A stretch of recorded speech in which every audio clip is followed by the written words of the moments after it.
비트코인 같은 경우는 박스권 안에서 움직이는 건데 큰 두 가지 시각이 있는 것 같습니다. 이제 한 가지는 그 역사적 패턴대로 이제 그대로 흘러가는 지금도 그렇게 나타나고 있는 걸로 보이는데요. 그래서 한 27년 한 2분기 경부터는 새로운 최고가 이제 뭐 한 13만 달러를 달성하면서 계속해서 올라가지 않겠느냐 이렇게 보는 시각이 있는 것 같고요. 이제 두 번째 시각은 이제 비트코인이 과거와 패턴이 달라져서 지금도 이제 에너지가 응축이 되고 올라갈 수 있지만 매크로가 너무 이슈가 강해서 못 올라가고 있어서 요것만 조금 완화되면은 좀 반등의 기미가 나타나지 않을까. 그리고 지금은 확실히 싼 구간이다. 네, 이런 이야기가 나오고 있는 것 같습니다.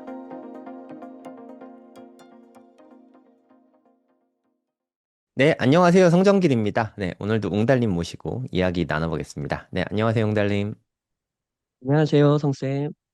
아, 요새 뉴스가 너무 많은데, 네, 시황 어떻게 네. 보십니까? 네, 저희가 주력적으로 이야기하는 뭐 비트코인은 사실 뭐 박스권에서요, 별 큰 흐름이 나타나지 않고 있는 것 같습니다. 그리고 그 전쟁 이슈에 뭐 온건하냐 강경하냐 그런 차이에 의해서 뭐 코스피를 보면 대표적으로 알 수 있는데 어마어마한 변동성으로 지금 움직이고 있거든요. 네. 그래서 지금은 사실 어떤 뉴스가 진짠지도 잘 모르겠고요. 또 어떻게 해야 되는지도 확실하게 답을 내릴 수 있는 사람은 많지 않을 것 같고, 오히려 이렇게 왔다 갔다 하면은 뭔가 되게 자극적인 뉴스에 의해서 막 관심은 가질 것 같은데 자칫 잘못 움직이게 되면, 운용을 하게 되면은 또 큰 피해를 입을 수도 있지 않을까, 단기적으로. 예, 그런 음. 생각을 갖고 있습니다. 그래서 비트코인 같은 경우는 이제 가격이 조금 오르기는 했어요. 근데 뭐 크진 않고 당연히 박스권 안에서 움직이는 건데, 여전히 이제 큰 두 가지 시각이 있는 것 같습니다. 이제 한 가지는, 실제로 이제 그 역사적 패턴대로 이제 그대로 흘러가는, 그래서 지금도 그렇게 나타나고 있는 걸로 보이는데요. 그래서 한 연말이나 늦으면 내년 초까지 계속해서 좀 조정이 나오고, 그 이후에 상승을 하다가 이제 그 베테랑 트레이더 피터 브렌트 같은 경우는 27년 한 2분기 경부터는 이제 새로운 최고가 이제 뭐 한 13만 달러를 이렇게 달성하면서 계속해서 올라가지 않겠느냐 이렇게 보는 시각이 있는 것 같고요. 이제 두 번째 시각은 어 이제 비트코인이 과거와 패턴이 달라져서 이제 지금도 이제 에너지가 응축이 되고 올라갈 수 있지만 매크로가 너무 이슈가 강해서 못 올라가고 있어서 요것만 조금 완화되면은 좀 반등의 기미가 나타나지 않을까. 그리고 지금은 확실히 싼 구간이다. 네, 이런 이야기가 두 가지가 나오고 있는 것 같습니다.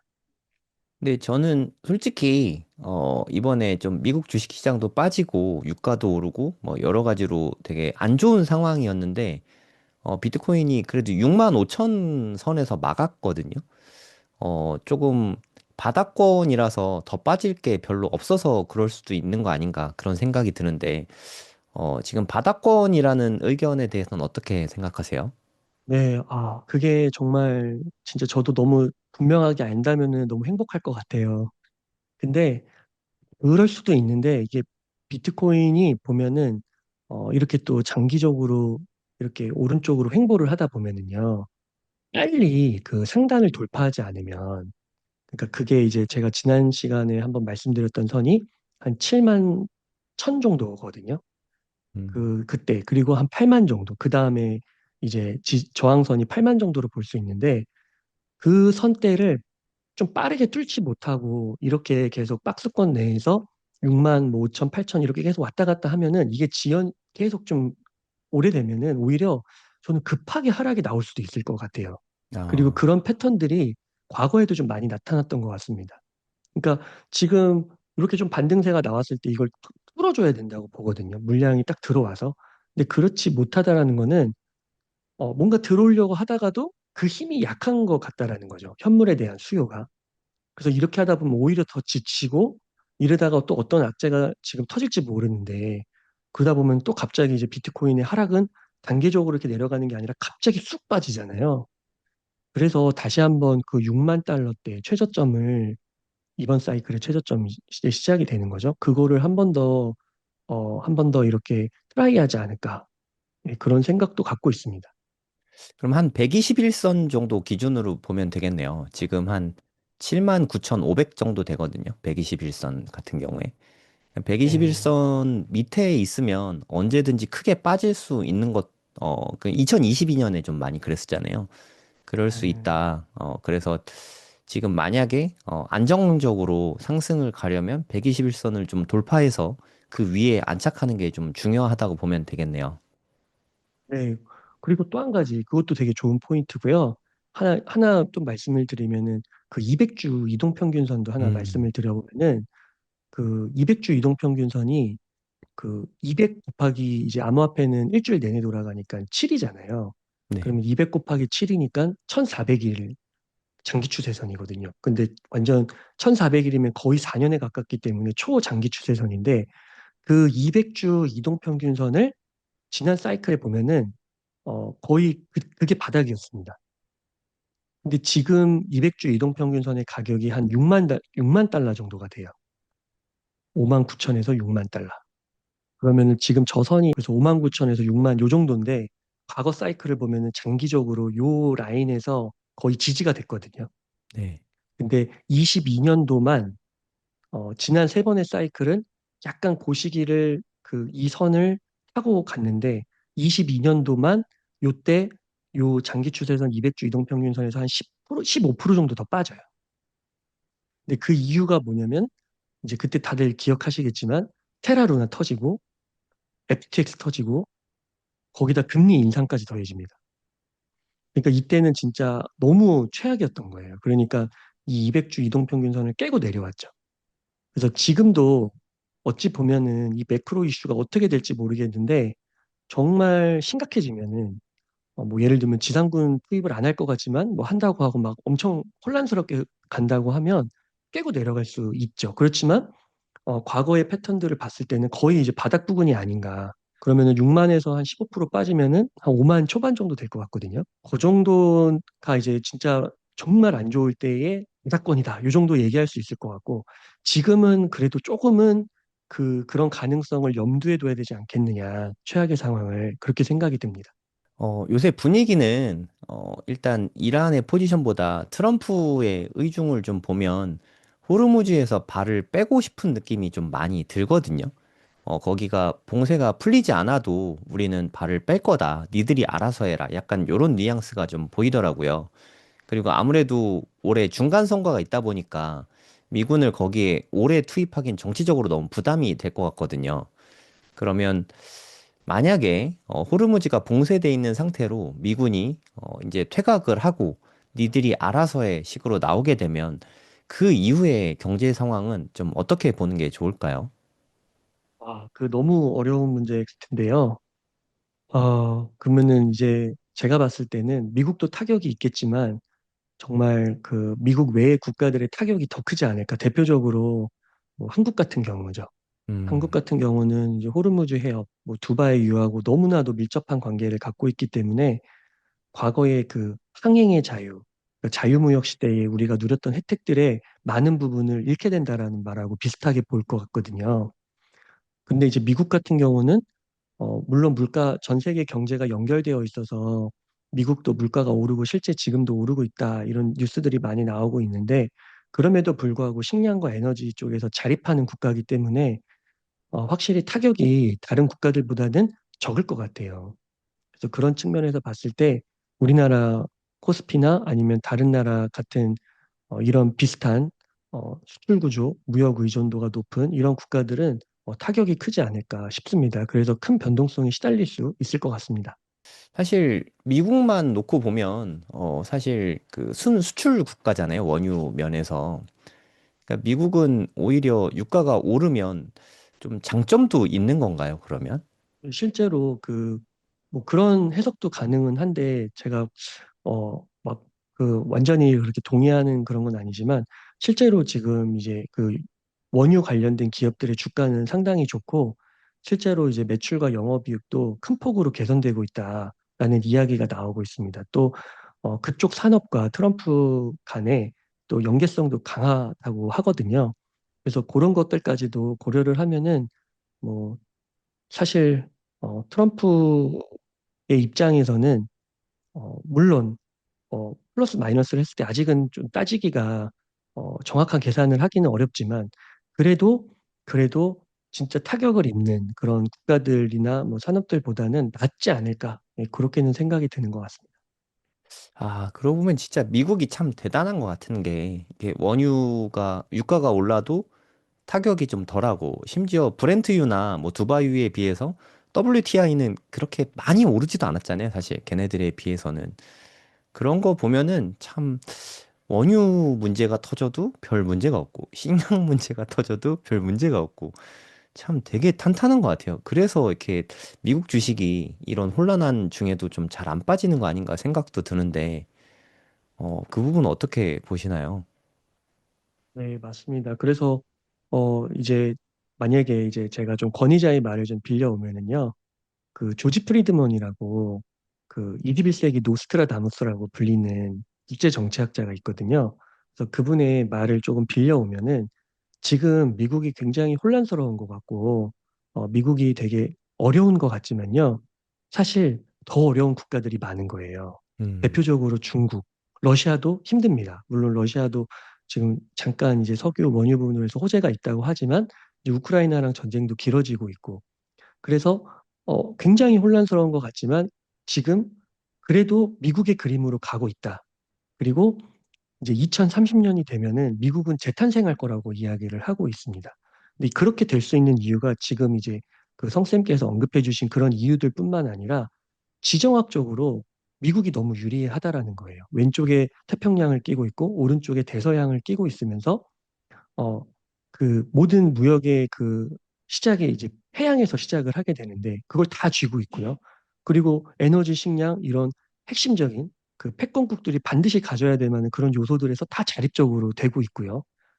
그러다 보니까 과연 이런 것들을 넘어설 수 있는 국가가 어디 있느냐. 중국만 봐도 왼쪽으로는 대륙에 묶여 있고 오른쪽으로는 뭐 한국, 대만, 일본, 뭐 필리핀 이런 것들에 또 묶여 있잖아요. 그래서 이 패권의 싸움에서는 결국은 미국이 약간 소위 이제 깡패처럼 이렇게 막 나가더라도 그 미국을 넘어서거나 미국에게 뭐 치명적인 타격을 입혀가지고 정말 이 패권 구도가 뒤바뀌는 이런 거는 상상할 수 없다. 이제 이렇게 이야기를 하시더라고요. 지금 공감이 좀 되게 많이 됩니다. 그러면은 이제 아까 말씀해 주신 것처럼 그 이제 이런 호르무즈 해협에 관련된 그 이슈가 원만하게 해결되지 않고 정말 미국이 빠지면서 니네가 알아서 하고 니네가 이제 비용 뭐 그런 것들 다 알아서 해라 이렇게 가게 되면은 이제 한국 같은 경우에 이제 좀 피해가 올 수 있다고 했잖아요. 그래서 네. 제가 지금 이제 조금 공유드리고 싶은 뉴스들은 한국이 막 망한다 이런 게 아니라 그래도 이러한 발언이 나왔기 때문에 우리가 한 번쯤은 지금 이 상황에서 대통령의 입에서 국민연금의 입에서 재경부의 입에서 왜 이런 게 나오는지를 한 번쯤은 생각해 볼 필요는 있는 것 같아요. 그래서 네. 어제 이제 어떤 발언이 나왔냐면은 그 이재명 대통령님께서 그 이 중동발 위기에 긴급재정 명령을 검토할 수 있다고 하셨거든요. 그래서 이 긴급재정 명령을 사실 아는 분들이 많지 않으실 것 같아요. 이게 언제 역사적으로 봤을 때 발동이 됐냐면은 몇 번 없었습니다. 우리나라 역사에서 그 6.25 이후에 한 세 번 정도밖에 없었고 금융실명제 1990년도 초반에 그때 외에는 이게 있지 않았어요. 그래서 이걸 기억하시는 분들이 많지 않을 거예요. 저도 이제 그래서 공부를 하면서 알게 된 건데요. 핵심은 뭐냐면은 핵심은 그 헌법에 나와 있는 국민의 사유재산을요. 국가가 좀 나쁜 표현을 쓰면 침해할 수 있는 거예요. 강제적으로. 음, 그게 바로 이 긴급 재정 경제 명령입니다. 예를 들어서 그 통장과 예금의 이런 인출 한도를 제한하고요. 그다음에 세금을 갑자기 많이 거둘 수도 있어요. 신설할 수도 있고요. 그다음에 국민연금이나 이런 공적 기금을 끌어다 쓸 수도 있습니다. 이게 노후와 관련된 거잖아요. 국민들의. 그리고 물가 가격 통제할 수도 있고요. 그다음에 금융시장을 통제할 수도 있어요. 그래서 이제 뭐 달러를 뭐 외국으로 보낸다거나 이런 것들이 이제 제한이 되는 거죠. 그다음에 어, 우리나라가 위기로 빠지게 되면은 이제 이런 화폐 시스템의 근간에는 그 나라의 국채가 있는 건데 국채가 불안정해진다는 거는 국채의 이자율이 올라간다라는 거니까 그걸 막기 위해서 강제로 채권 매입을 하게 합니다. 개인, 뭐 가게, 기관 이런 식으로요. 그래서 이러한 현상들이 벌어질 수 있는 게 그래서 국회의 입법을 거치지 않고 바로 할 수 있는 게 바로 이 국가 비상사태의 긴급재정경제명령이거든요. 그래서 이거를 왜 이재명 대통령이 언급을 했을까? 어, 그러니까 저는 뭐 지금 한국이 다시 한번 망한다 이런 게 아니라 그래도 한번 이렇게 뭔가 각성을 하게 하는 것 같아요. 지금 돈 아껴 써야 되고 그리고 뭐 차량 오부제든 뭐 아니면 기름이든 이런 거 아껴 써야 된다 지금. 그리고 그래서 쓸데없는 데 돈 쓰지 말고 그래서 어떤 분들은 이제 보이더라고요. 스타벅스 끊었다고 막 벌써 나오더라고요. 이렇게 지금 이제 소비를 끊고 어떻게든지 이제 달러 표시 자산이든 뭔가를 이제 대응책을 세우는 것이죠. 근데 오늘 또 뉴스가 나왔는데 아까 그 국민연금이나 공적기금을 끌어다 쓸 수 있다고 했잖아요. 오늘 뉴스에 국민연금이 환해지 비율을 15%로 늘린다라는 기사가 나왔어요. 그래서 이게 환해지라는 게 조금 이해하기 어려운 부분이긴 한데 쉽게 말하면 뭐냐면 국민연금의 돈으로 환율을 막는 겁니다. 쉽게 말하면. 그래서 원래는 10%였거든요, 그게. 근데 지금 15%가 됐다는 거예요. 그러면은 달러 공급 규모가 약 30조 원이 증가를 해서 환율을 단기적으로 잡을 수가 있어요. 그러니까 근데 이제 이걸 막기 위해서는 원래는 외환보유고를 써야 되거든요. 근데 외환보유고를 쓰게 되면은 이거는 국가의 신인도랑 직결될 수가 있기 때문에 불안을 느낄 가능성이 높아요. 그래서 이제 간접적으로 이런 국민연금에 이런 자본을 끌어다 쓸 수 있다. 그러니까 이게 된다가 아니라 이런 얘기가 또 나왔습니다. 그래서 이러한 말들이 왜 자꾸 나오느냐. 그러니까 이렇게 된다 안 된다가 아니라 준비해야 된다는 거죠. 그리고 지금 과거에 한 30년 만에 지금 벌어진 일이거든요. 이런 게 나왔다는 용어가. 그래서 이런 거를 봤을 때 우리 개인들이 길게 보고 접근을 했을 때는 좀 달러 표시 자산을 조금 모아가는 그런 것들을 지금부터라도 좀 대비해야 되지 않을까 그런 말씀을 좀 드려봅니다. 그러니까 제가 느끼기에는 약간 좀 비상계엄 느낌도 좀 나거든요. 아, 그러니까 맞습니다. 비상계엄이 정말 정말 너무 싫었었는데 시즌 이게 2가 아닌가 맞아요. 싶기도 하고. 네. 이게 그러니까 이제 약간 모르겠어요. 이게 이제 경제적 계엄령이라고 또 부르기도 하더라고요. 그러니까 음. 정치적 계엄령이 우리 벌어졌었잖아요. 네. 근데 이거는 이제 경제적 계엄령이다.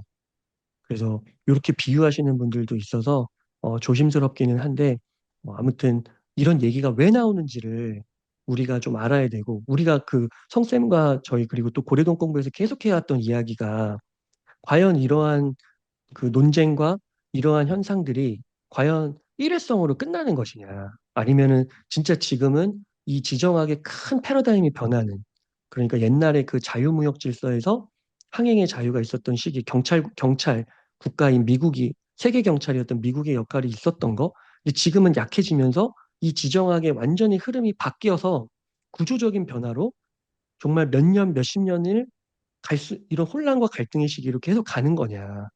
이 두 가지를 어느 쪽을 우리가 보느냐에 따라 대비하는 게 천양지 차이로 달라질 수 있을 것 같아요.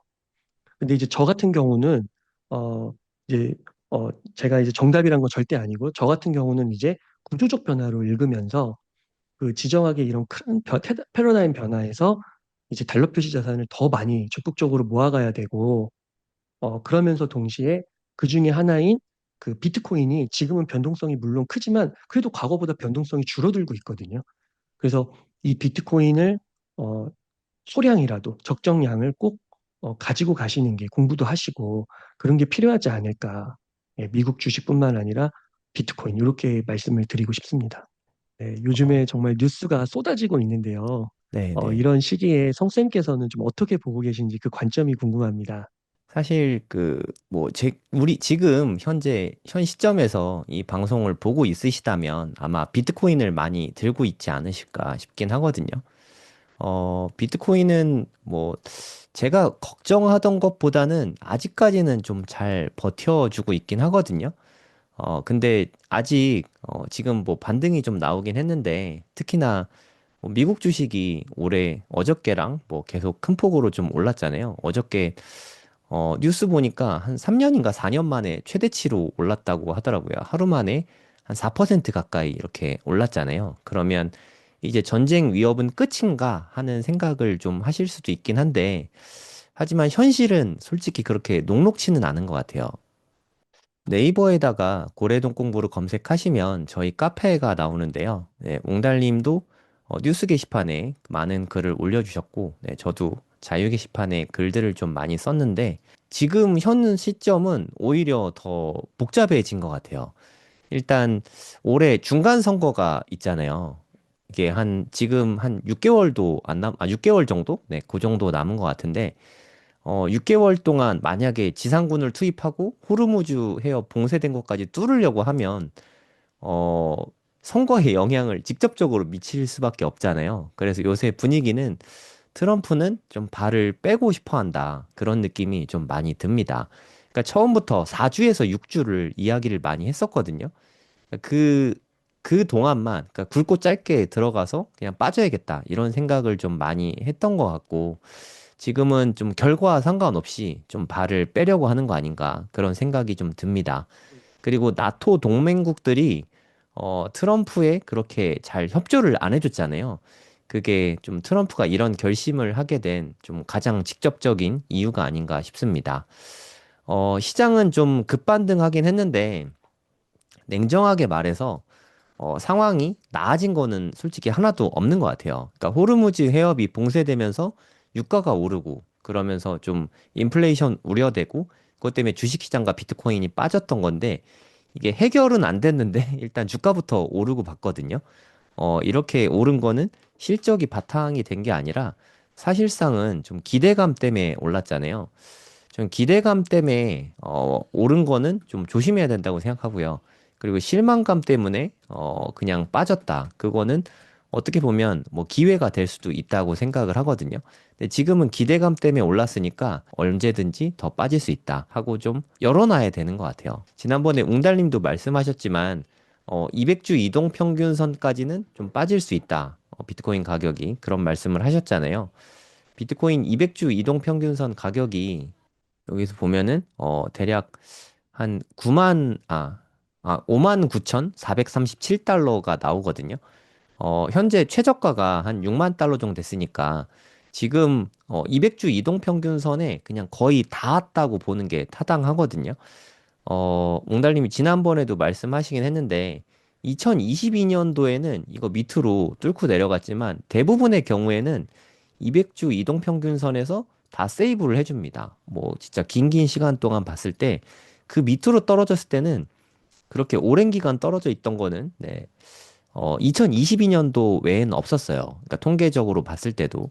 그러니까 이번에는 뭐 빠질 수도 있겠죠. 뭐 전쟁 때문에 유가가 뭐 혹자가 이야기하듯이 150달러, 200달러 가면 이게 빠질 가능성도 있다고 생각합니다. 인플레이션이 좀 심해질 것 같아서 사실 어떻게 보면 이때 이 밑으로 내려온 것도 물론 루나 사태도 있고 FTX 사태도 있지만 근본적인 원인은 저는 좀 인플레이션에 있다고 생각하거든요.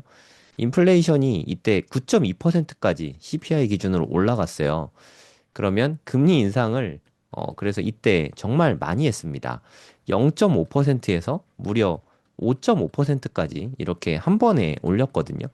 이러면서 뭐 이때 비트코인만 빠진 게 아니죠. 미국 주식도 되게 큰 폭의 하락을 했습니다. 한 미국 주식도 나스닥 기준으로 한 35% 빠졌거든요.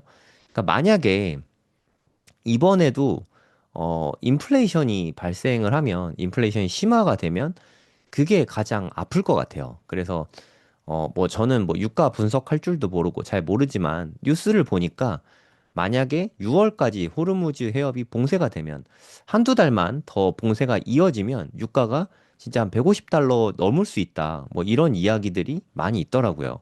그리고 만약에 이게 6개월 이상 장기화되면은 유가가 200달러를 넘어설 수 있다. 이런 이야기도 좀 들리더라고요. 우리가 현실에서도 느끼고 있잖아요. 뭐 예를 들어서 지금 종량제 쓰레기 봉투도 대란이 났거든요. 이거 어, 석유화학공업에 주 원료가 나프타인데 나프타는 원유 정제할 때 그러면서 나오는 거거든요. 분별 중료할 때. 이 나프타가 수입이 안 되고 있어요. 지금 뭐 보유 중인 이미 재고량이 한 4개월치 정도 있다고 합니다. 뭐 언론에서 그렇게 얘기하는데 실제로 얼만큼인지는 잘 모르겠어요. 어찌됐든 간에 호르무즈 해협 붕괴되고 유가가 계속 올라가면 나프타 수입이 계속 안 되면 이거는 실물 경제에 너무 많은 영향을 끼치게 됩니다. 우리가 쓰는 뭐 모든 플라스틱, 뭐 우리가 뭐 휘발유 이런 건 말할 것도 없고 뭐 비닐봉지 뭐 이런 게 다 석유화학공업 제품들을 우리가 다 쓰고 있거든요. 그 원료 가격이 다 올라가면은 인플레이션이 안 올래야 안 올 수가 없을 것 같아요. 또 그것뿐만 아니라 요즘에는 좀 페르시아 만두, 홍해 쪽도 좀 지정학적 이슈가 발생해서 그냥 전반적으로 물동량이 물류비가 엄청나게 많이 올라갔습니다. 이 말은 모든 수입 수출 물품들 가격이 올라간다는 의미이기도 하거든요. 선박 비용 자체가 상당히 많이 올라갔다고 합니다. 그러니까 뭐 원가는 낮은데 물류비가 높아지면 자연스럽게 가격에 전가가 되잖아요. 그럼 가격이 높아지면 당연히 인플레이션이 생길 수밖에 없습니다.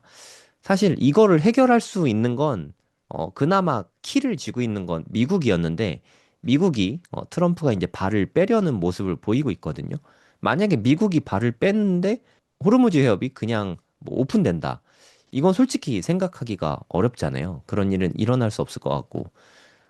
저는 솔직히 말씀드려서 이게 좀 어느 정도는 정해진 미래가 아닌가 그런 생각이 좀 듭니다. 아마도 인플레이션은 지금보다 훨씬 더 심화될 것 같고, 그거에 따라서 뭐 금리 인하 가능성은 뭐 거의 없어지겠죠. 다시 긴축 재정을 해야 되는 상황이 올 수도 있고, 2022년만큼은 아닐 것 같아요. 이때는 정말 심각했으니까. 코로나 때 돈을 완전 많이 풀었던 게 이때 터진 거라고 생각하거든요. 이만큼은 아니라고 생각하는데, 그리고 비트코인은 이미 충분히 많이 빠졌으니까 바닥권이긴 하지만 이런 좀 고통스러운 기간이 좀 더 지속될 수 있다. 이렇게 보고 있습니다. 제 개인적으로는. 근데 제가 궁금한 건, 전 미국 주식도 좀 투자를 하고 싶어서 계속 보고 있는데, 뭐 오늘도 일제히 대부분 다 올랐잖아요. 그러니까 이게 너무 잘 버티고 있는 거예요. 비트코인은 솔직히 이미 좀 어느 정도 보유하고 있어서 계속 비트코인만 더 사는 게 저는 좀 부담이더라고요. 그래서 어느 정도 분산도 필요하니까 심지어 금도 좀 많이 째려보고 있었는데 금이 4,000달러 딱 찍고서 지금 뭐 4,800달러까지 다시 올라갔거든요. 금도 이러다 그냥 올라가면 살 기회가 없는 거 아닌가 싶기도 하고 그리고 미국 주식 뭐 나스닥을 기준으로 보면 나스닥도 이제 뭐 좀 빠지려나 하고 있었는데 너무 큰 폭으로 인상이 됐고 큰 폭으로 상승을 했고 원유가 오르면 미국 주식이 대폭 크게 빠질 기회가 올려나 하는 생각도 좀 들더라고요. 그리고 오늘 워렌 버핏이 인터뷰한 게 나왔어요. 미국 주식이 많이 빠지긴 했지만 우리가 환호할 만큼 그렇게 많이 빠지진 않았다. 그래서 음, 급하게 서두를 필요는 없다. 뭐 이런 얘기를 하더라고요. 그리고 뭐 애플을 너무 일찍 판 게 좀 후회된다. 그런 말씀도 좀 하셨던 것 같고. 그러니까 워렌 버핏이 봤을 때도 미국 경제 상황이 너무 탄탄한 것 같고 주가가 너무 높다는 생각을 좀 하고 있으신 것 같아요. 그래서 버크셔가 갖고 있는 현금성 자산이 한 3,750억 달러라고 하거든요. 우리나라 돈으로 한 5, 600조 정도 됩니다. 정말 어마무시한 금액을 갖고 있는데, 오히려 버크셔에서 갖고 있는 주식들 다 해봤자 한 2천억 달러? 요 정도밖에 안 돼요. 그러니까 주식들보다 오히려 현금 비중이 더 높은 상태입니다. 그만큼 버크셔는 좀 지금 주가가 높다, 이렇게 생각을 하고 있거든요. 그러니까 뭐 제 포지션은 그래서 뭐 비트코인은 솔직히 말해서 지금도 너무 좋은 가격이라고 생각하긴 하는데 이미 물량을 어느 정도 갖고 있으실 가능성이 높다고 생각해요. 이 방송을 이런 하락장에도 보고 있으시다면 아마도 비트코인은 충분히 갖고 있으실 것 같고 그러면 나는 이제 미국 주식이나 아니면 뭐 골드나 금이나 뭐 이런 데 투자하고 싶다 하고 있으실 때 아직은 좀 기회가 왔다고 보기는 좀 어렵지 않을까 싶습니다. 지금 사면 사실 하방으로 갔을 때 손실은 크고요. 나중에 상방으로 간다고 해도 수익은 미미하거든요. 그렇게 좀 스윗 스팟은 아닌 것 같아요. 그렇게 좀 달콤한 구간은 아닌 것 같습니다. 솔직히 말씀드려서. 그냥 지금 같은 때는 좀 관망하는 게 맞는 것 같아요. 이러다 올라가면 어떡하냐. 우리 그래도 비트코인이 있지 않습니까? 비트코인은 좀 오르지 않을까 싶고 수익이 없는 건 아니잖아요. 조급하게 지금 막 이제 늦은 거 아니야? 하고 막 담기보다는 그냥 조금 더 상황을 좀 지켜보는 게 낫지 않을까 싶습니다. 이게 하루 이틀 내에 뭐 이렇게 이란 문제가 해결되거나 하진 않을 것 같거든요. 물론 그 이란 대통령이 우리는 전쟁을 하고 할 마음이 없다. 우리 침략을 안 한다는 이렇게 확실한 조건만 맺어주면 휴전을 할 의향이 있다. 종전하고 싶다. 이야기는 했지만 옹달님도 말씀하시긴 했던 것 같은데 저기 제가 느끼기에는 요즘에 보면 이란이 북한 같은 느낌이에요. 그러니까 북한이 예전에 뭐 한쪽으로는 화해 무드에 있다가 또 한쪽으로는 갑자기 뭐 미사일 쏘고 막 이게 같이 공존했잖아요. 지금 이란도 좀 그런 것 같아요. 지금 명백한 지도부가 제가 봤을 때는 좀 없는 것 같아요. 좀 그런 느낌이 좀 들지 않으십니까?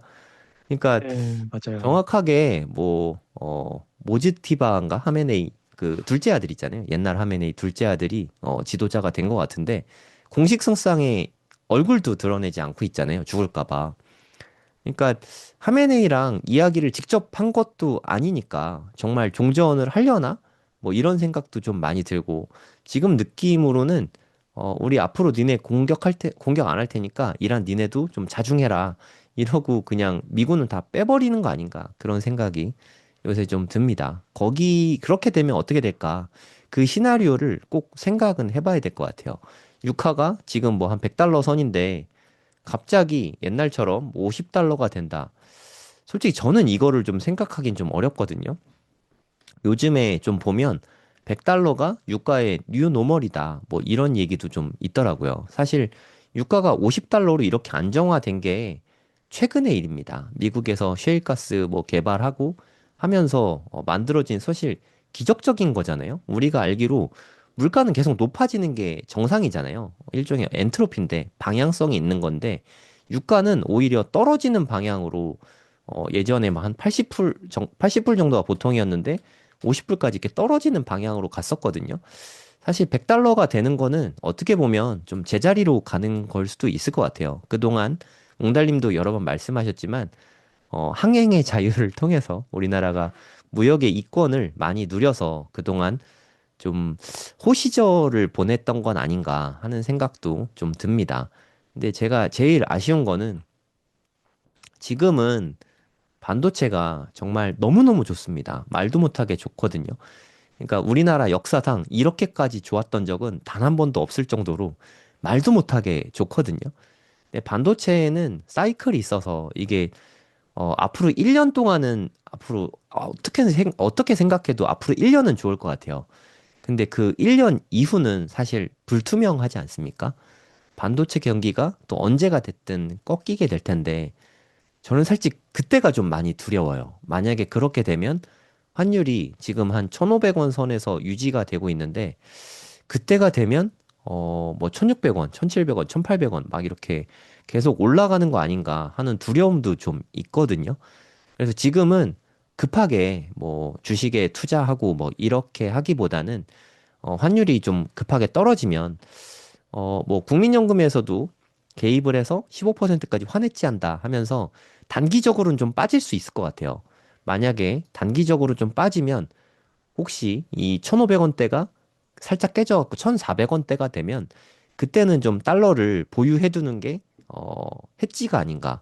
그러니까 국민연금 해지와 제가 생각하는 해지는 좀 다를 수 있겠지만 저는 우리 개인들은 사실 원화가 너무 많잖아요. 그래서 달러화를 할 수 있는 한 좀 인위적으로라도 많이 보유해야 된다고 생각을 하거든요. 물론 우리가 비트코인으로 해지를 하고 있긴 하지만 걔네들은 좀 변동성이 크니까 달러를 지금 좀 보유해야 되는 거 아닌가 그런 생각이 좀 많이 듭니다.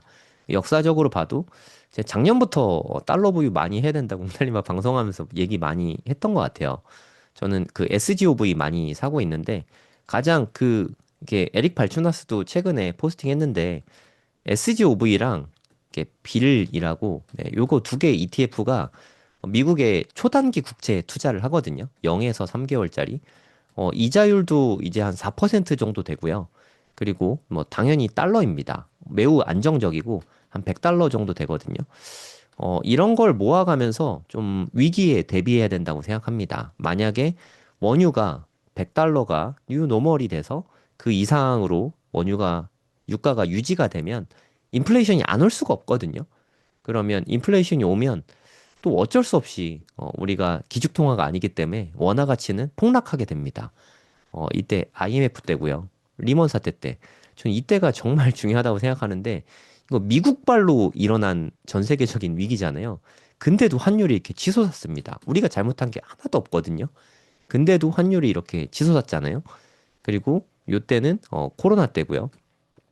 미국에서 금리 인상을 막 했을 때, 인플레이션이 있을 때 이렇게 상승했지 않습니까? 이번에도 인플레이션이 심해지면 환율이 이렇게 올라갈 거라고 생각해요. 그래서 1,500원이 깨지는 때가 혹시 온다면 올지 안 올지 모르겠지만 저는 올 것 같긴 하거든요. 1,500 오늘도 일시적으로 좀 1,500원 밑으로 살짝 빠졌는데 1,500원 밑으로 살짝 빠지면 할 수 있는 한은 그냥 달러를 좀 열심히 보유해서 위기에 좀 대비를 해야 된다고 생각합니다.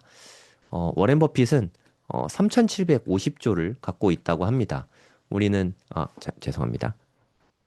3,750억 달러를 갖고 있다고 합니다. 우리가 이만큼은 못 갖고 있더라도 최소한 3,750달러라도 좀 가져야 되지 않을까? 이게 한 500만 원, 600만 원 되거든요. 요만큼이라도 네, 달러를 좀 모아보시고 조금씩 조금씩 좀 늘려보시면 좋을 것 같습니다.